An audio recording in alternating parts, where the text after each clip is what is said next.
नमस्कार, स्वागत है आपका हिंद भारत में और मैं हूं आयुषी मित्तल। गधा जीतेगा या हाथी? जी हां, चौंकिए मत, मैं ऐसा इसलिए बोल रही हूं क्योंकि कुछ ही देर में दुनिया को ये पता चल जाएगा कि अमेरिका का बॉस कौन है।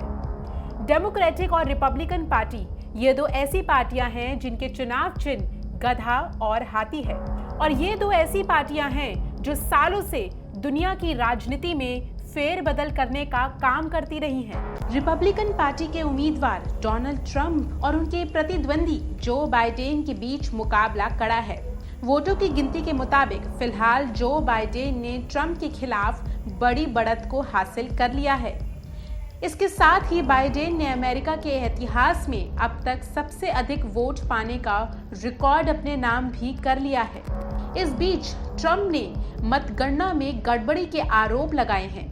इसको लेकर वे सुप्रीम कोर्ट पहुंच गए हैं। अमेरिका में चुनाव के नतीजों को लेकर हिंसा की आकांक्षा भी जताई गई है, जिसके लिए सुरक्षा की पुख्ता तैयारियां भी कर दी गई हैं। व्हाइट हाउस के आसपास सुरक्षा बढ़ा दी गई है। अमेरिका में राष्ट्रपति चुनाव की जंग और दिलचस्प हो गई है।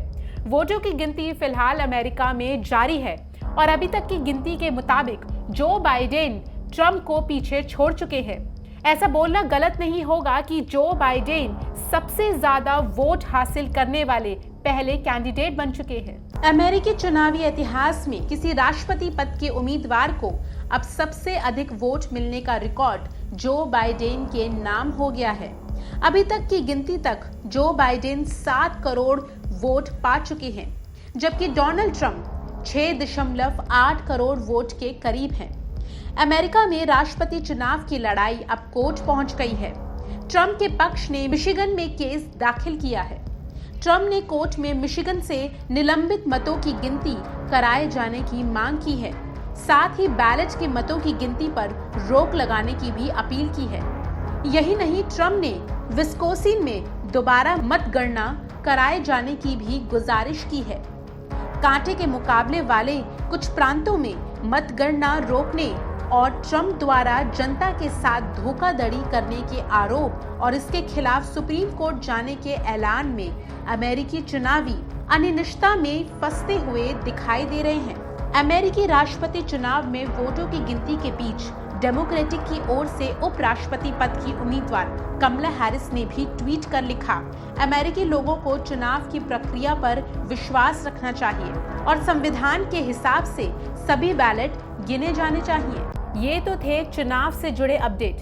अब आपको बताते हैं कि डेमोक्रेटिक और रिपब्लिकन पार्टी के ये जो सिंबल्स हैं, हाथी और गधा, इनके पीछे की कहानी क्या है। ये सिंबल्स हर किसी को रोमांचित करते रहे हैं। चलिए आज हम जानते हैं कि कैसे इन पार्टियों को अपने पार्टी के सिंबल्स मिले हैं। डेमोक्रेटिक पार्टी का चुनाव चिन्ह जहां गधा है, तो रिपब्लिकन पार्टी का चुनाव चिन्ह हाथी है। दरअसल डेमोक्रेटिक पार्टी के डोंकी 1828 के राष्ट्रपति चुनावों के दौरान पोस्टर के जरिए प्रचार के लिए इस्तेमाल किया गया था। डेमोक्रेटिक उम्मीदवार एंड्रयू जैक्सन ने इसे इस्तेमाल किया था क्योंकि उनके विपक्षी उन्हें इस नाम से बुलाते थे। इसके बाद डेमोक्रेटिक उम्मीदवार थॉमस नस्ट ने गधे का ही कार्टून अपने प्रचार में इस्तेमाल किया और फिर 19वीं सदी के अंत तक ये पार्टी का लोकप्रिय चुनाव चिन्ह बन चुका था। इस अभियान के दौरान विरोधियों ने जैक्स तक कह डाला था। एंड्रयू जैक्सन वर्ष 1812 में हुए युद्ध के दौरान अमेरिका के हीरो बनकर उभरे थे।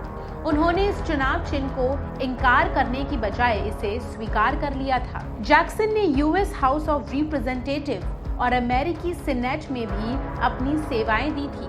हालांकि जैक्सन इस बात को लेकर अपनी हंसी नहीं रोक पाए थे कि उनके अभियान के पोस्टर्स में एक जानवर का प्रयोग किया गया था। जैक्सन ने जॉन क्विंसी एडम्स को चुनावों में हराया और वह अमेरिका के पहले डेमोक्रेटिक राष्ट्रपति बने और साथ ही पहले ऐसे व्यक्ति जिन्होंने गधे के चिन्ह पर राष्ट्रपति चुनाव जीता। वर्ष 1870 में अमेरिका के मशहूर राजनीतिज्ञ कार्टूनिस्ट थॉमस नेस्ट ने गधे के चिन्ह को पूरी डेमोक्रेटिक पार्टी और अमेरिका में लोकप्रिय बनाने में अहम भूमिका निभाई। रिपब्लिकन पार्टी की स्थापना वर्ष 1854 में हुई थी। यहाँ भी थॉमस नैस्ट ने ही इसे भी लोकप्रियता दिलाने में काफी मदद की। हाथी की जो तस्वीर पार्टी के चिन्ह के तौर पर सामने आई है, दरअसल वो एक राजनीतिक कार्टून था जिसे सिविल वॉर के दौरान डिजाइन किया गया था। हाथी पर चुनाव जीतने वाले पहले राजनेता सिविल वॉर के दौरान जिस पार्टी को दिखाया गया था वो एक सैनिक के तौर पर था जो कि लड़ाई का अनुभव कर रहा था। उन्होंने वर्ष 1874 में हैपरर वेकली में छिपे कार्टून में इसका प्रयोग किया और टाइटल दिया the third Trump panic. Abraham Lincoln पहले रिपब्लिकन बने जिन्होंने अमेरिकी राष्ट्रपति के तौर पर जिम्मेदारी संभाली। जब पार्टी का चिन्ह नेस्ट के कार्टून ने न्यूयॉर्क हेराल्ड का मजाक उड़ाया था, जिसने पार्टी के तीसरे कार्यकाल को लेकर काफी विरोध किया था।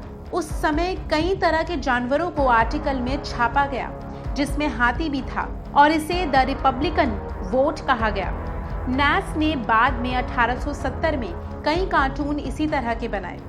वर्ष 1880 में दूसरे कार्टूनिस्ट ने हाथी का प्रयोग ही पार्टी के बारे में बताने के लिए किया। इस इतिहास के साथ अब एक नया इतिहास भी बनने वाला है। कुछ घंटों में ही पता चल जाएगा कि अमेरिका का अगला राष्ट्रपति कौन होगा। हाथी बाजी मार लेगा या फिर गधा इस बार चुनाव जीत लेगा। हिंद भारत की इस खास प्रस्तुति में इतना ही। आप देखते रहिए मेरे साथ हिंद भारत। खबरों में बने रहने के लिए चैनल को सब्सक्राइब करें और ये बेल आइकन जरूर दबाएं।